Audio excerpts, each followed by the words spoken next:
dear Chinese friends behind the great firewall of the CCP. Mike Pompeo here, speaking to you again from the Hudson Institute's China Center. Americans and Chinese people are separated by time, space, and language and history, but we have a lot in common, so much that we can learn from each other. Every year, hundreds of thousands of Chinese students come to our colleges and universities. They're the largest pool of international students we have here in America, and that's fantastic. What spoils those academic exchanges is the Chinese Communist Party. It tries to take advantage of students who come here to learn, and it sometimes sends spies over here with them.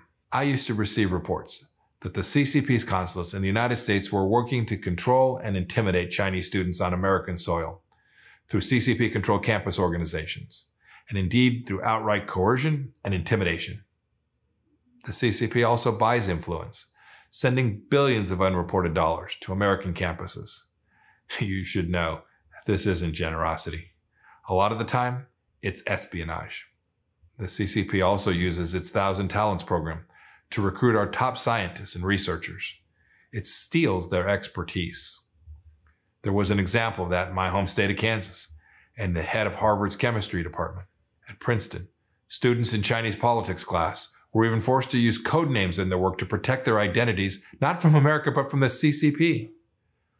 Some of Beijing's most frequent victims are Chinese and Taiwanese students themselves, who just came here.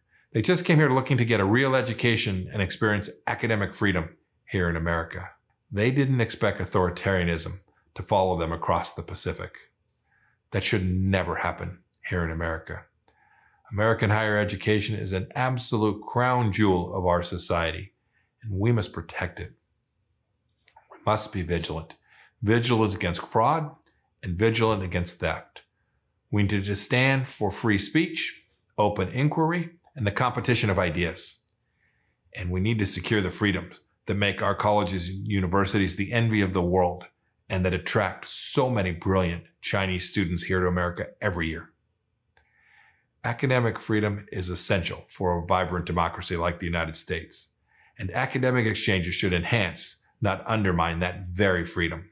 Cheers to free speech, academic freedom, and a future with more of both.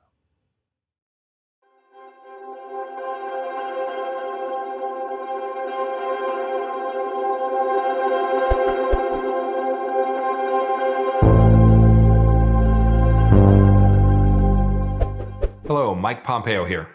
Today I'd like to share some of what I've learned from the Chinese people about the CCP and its communist ideology. The Chinese people understand the CCP in ways that most Americans still don't. The Chinese Communist Party takes its history and its name seriously. Ideology matters to them. For a long time, the West didn't pay enough attention. They didn't pay enough attention to communist ideology. We didn't listen to what the CCP's leaders were saying about their intentions. But when Xi Jinping has hosted a conference celebrating Karl Marx's 200th birthday, he wasn't being subtle. Under the CCP's rule, the Chinese have no real right to life or even to private property. There's no civil society. Instead, the government views people as the property of the state. Americans still say that President Xi Jinping as if he were democratically elected, like President Tsai of Taiwan. But Xi's most important title isn't president. It is General Secretary of the Chinese Communist Party. The Chinese people understand this. You understand it because you live it. It's your reality. You know that Xi Jinping thought is just a high-tech update to an old communist piece of software. So Americans need to be confident in our universal values, which have beaten communism before. We need to pass these values on to the next generation of Americans. We need to seek, we need indeed to demand reciprocity and transparency with China on everything from technology to trade. This isn't just an economic, technological, or even military competition. It's a competition of ideas. And in that competition, we'll win. And when we do, Americans and the Chinese people will both be better for it.